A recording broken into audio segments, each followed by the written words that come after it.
multiple sclerosis is an unpredictable and frightening degenerative autoimmune inflammatory disease of the central nervous system, in which our body attacks our own nerves.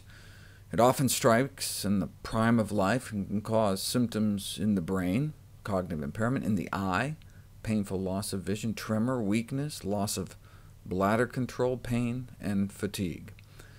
The most frequently prescribed drug for multiple sclerosis is beta-interferon, which can make you feel lousy and cost $30,000 a year, but hey, it might be worthwhile if it actually worked.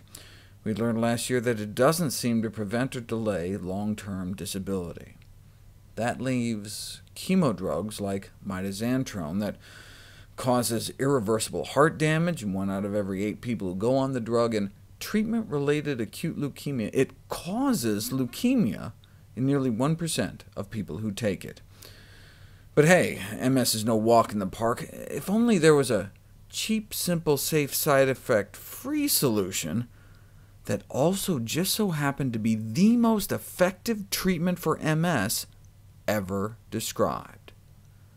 Dr. Roy Swank, who we lost at age 99, was a distinguished neurologist whose research culminated in over 170 scientific papers. Let's look at a few. As far back as 1950, we knew that there were areas in the world that had a lot of MS, North America, Europe, and other places, Africa and Asia, that hardly had any.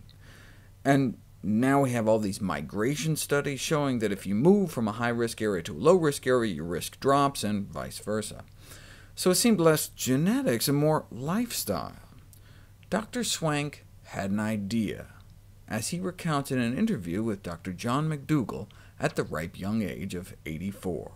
It seemed possible to me that this could be a matter of food, because the further north you go, the less vegetarian life is led, and the more people are carnivores, you might say. They spend a lot more time eating meat.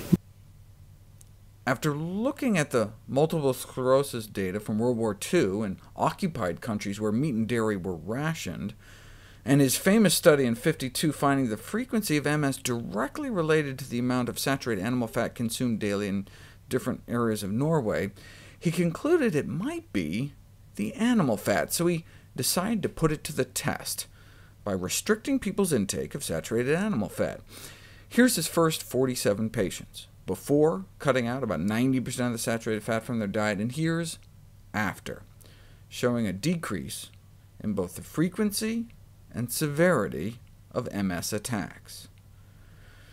Normally, you're lucky if you get people to stick to a diet for 6 months, and so that's why most dietary trials last a year at the most. This is reporting results from the first 3.5 years. Then came the 5.5-year follow-up. He adds another 100 patients. Then the 7-year follow-up, published in the Annals of Internal Medicine. Then the 20-year follow-up, the 34-year follow-up. How did they do? If you can get people early in their disease, when they're only mildly disabled, and restrict their saturated fat intake, Dr. Swank showed he could stop their disease in 95% of cases. No further disability 34 years later. But if they started slacking on their diet even years in, their disease could become reactivated. It felt so great, they were like, hey, I can cheat a little bit, I got this disease under control. But eating just 8 grams of saturated fat more a day was accompanied by a striking increase in disability and nearly tripling the death rate. How about a 50-year follow-up? They were able to track down 15 of the original patients that stuck to the diet, now in their 70s and 80s, with multiple sclerosis for over 50 years. And 13 out of 15 were walking around normal in all respects. They were active and, evidently, unusually youthful-looking. Conclusion. This study indicated that, in all probability, MS is caused largely by consumption of saturated animal fat. He thought it was the sludging of the blood caused by even a single meal of saturated fats that can clog tiny capillaries that feed our nervous system. See, diets rich in saturated fat and cholesterol can thicken the blood and make our red cells sticky. A single meal of sausage and eggs can stick our blood cells together like rolls of quarters. And this kind of hyperaggregation can lead to a reduction in blood flow and oxygenation of our tissues. If you put someone's blood through a machine that sucks out about 90% of the cholesterol in their blood, you can demonstrate an immediate improvement in microcirculation in the heart muscle. But what about the brain? Eyes are the windows to your brain. You can visualize in real time changes in blood vessel function in the retina at the back of the eye, which gives you a sense of what's happening further back in the brain. And if you lower the cholesterol level in the blood, you can immediately get a significant improvement in vasodilation. The little veins open wider and let the blood flow.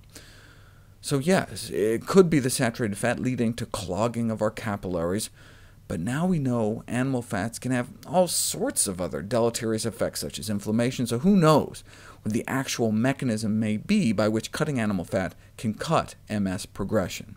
Regardless, patients with MS that follow a diet with no more than 10 or 15 grams of saturated fat can expect to survive and thrive to a ripe old age. Of course, cutting out saturated fat completely might be better, given that heart disease is our #1 killer. The bottom line is that the results Dr. Swank published remain the most effective treatment of multiple sclerosis ever reported in the peer-reviewed medical literature. In patients with early-stage MS, 95% were without progression of their disease 34 years later after adopting his low-saturated fat dietary program. Even patients with initially advanced disease showed significant benefit.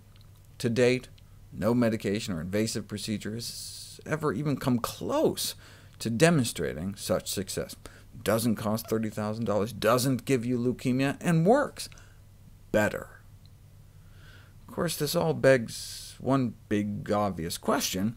If Dr. Swank's results are so stunningly impressive, why haven't other physicians, neurologists, or centers adopted this method of treatment? Good question.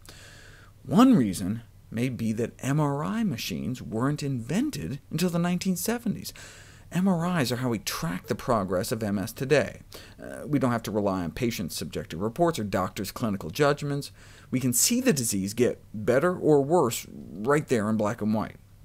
It's like in the 1970s when Nathan Pritikin appeared to reverse heart disease by the thousands, but no one took him seriously until angiography was invented, and the likes of Ornish and Esselstyn could hold up images like this, proving conclusively that a plant-based diet could literally open up arteries right there in black and white. So what we need is someone to repeat Swank's experiments today with MRI scans every step of the way, and I'm happy to report that exact experiment was just completed by Dr. John McDougall. Dr. Swank was one of Dr. McDougall's medical mentors, and Dr. McDougall is one of mine. Study enrollment was completed last year, and we should have the results sometime soon.